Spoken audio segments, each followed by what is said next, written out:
The first story is from a couple of years ago. I was giving a khutbah in a city that I don't want to name. And at the end of the khutbah, a father came up to me and said, "I'd really like you to have lunch at our house. I want you to talk to my daughter." And I said, "Okay, I guess I have time." So he was right next door to the masjid too, so he took me to his house.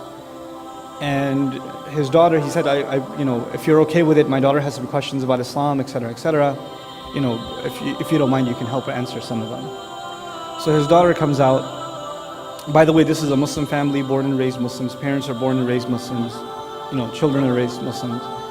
And she comes out and she has piercings in strange places on her face, like on the side of her eye and like a couple on her forehead, like weird places. You look at that and you go, ouch. But anyway, so she sits down. I'm kind of weirded out at this point, but okay, you know what? Let's have her ask her questions. And she had about 30 of those. She had about 30 questions. And I didn't answer any of them. I just said, "So what else?" I kept saying, "What else?" And she kept adding stuff. And she had questions like, "Well, I have some friends in high school and they're gay. And they're not bad people. They haven't killed anyone. So why do we hate them so much? And why did God make a hell?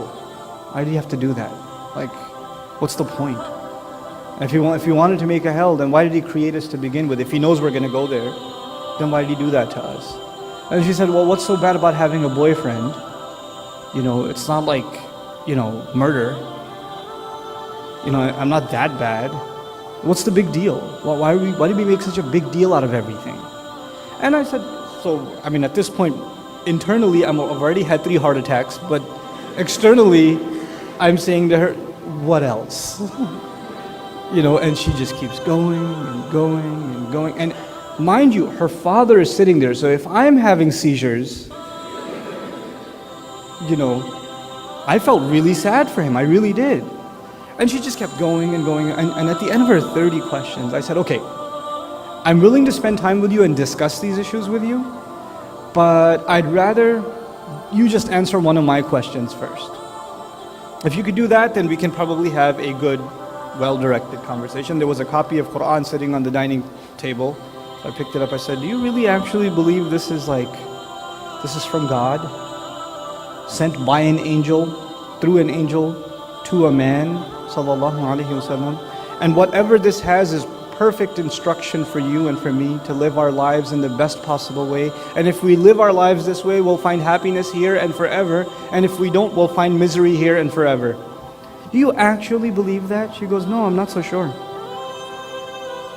So she told me flat out, "I'm not so sure." I said, "Well, then all of those other questions don't matter. None of that stuff matters." That's what I would call a crisis of faith. That's the first crisis of faith.